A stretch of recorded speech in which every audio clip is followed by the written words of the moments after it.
চলেন সাউথ সুদানের একটা গল্প বলি। আসলে এটা গল্প না, সত্য ঘটনাই। সাউথ সুদান থেকে এক ভাই আমাদের টিমে নক দিল। কাজ কি? ওনার সার্টিফিকেট তুলে দিতে হবে ক্যাম্পাস থেকে। এখন এই কাজের জন্য কি করতে হবে সেই জিনিসটা প্রাথমিকভাবে আমরা নর্মালি যেটা করি সেটাই করলাম। ওনাকে জানালাম যে প্রসেসটা কি বা প্রাইমারি গাইডলাইনটা কি হবে এই কাজটা করার জন্য। তো পরবর্তীতে উনি আমাদেরকে অ্যাসাইন করলেন বিশ্বাস করে যেন আমরাই তার কাজটা করে দিই, যেহেতু উনি দেশের বাইরে আছেন। পরবর্তীতে আমরা যেই কাজগুলো আছে, হল অফিস, ডিপার্টমেন্ট, রেজিস্টার বিল্ডিং, দৌড়দৌড়ি করে অনেক ভোগান্তিতেই পড়তে হয়েছে। তারপরও আলটিমেটলি আমরা 2 মাসের মাথায় তার কাজটা কমপ্লিট করতে পারলাম।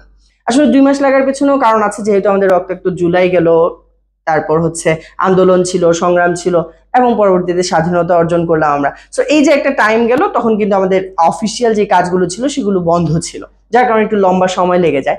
বাট তারপরেও আমরা কিন্তু তার কাজটা কমপ্লিট করতে পেরেছিলাম, এবং সবশেষে সুদূর সাউথ সুদানে আমরা কিন্তু তার সার্টিফিকেট গুলো পৌঁছাতে পেরেছি। তার এই বিশ্বাস আমরা রাখতে পেরেছি, এবং সরলীকরণ টিম কয়েক হাজার কিলোমিটার দূরে থাকা সেই ভাইকে কিন্তু সাপোর্ট দিতে পেরেছে বাংলাদেশে থেকে।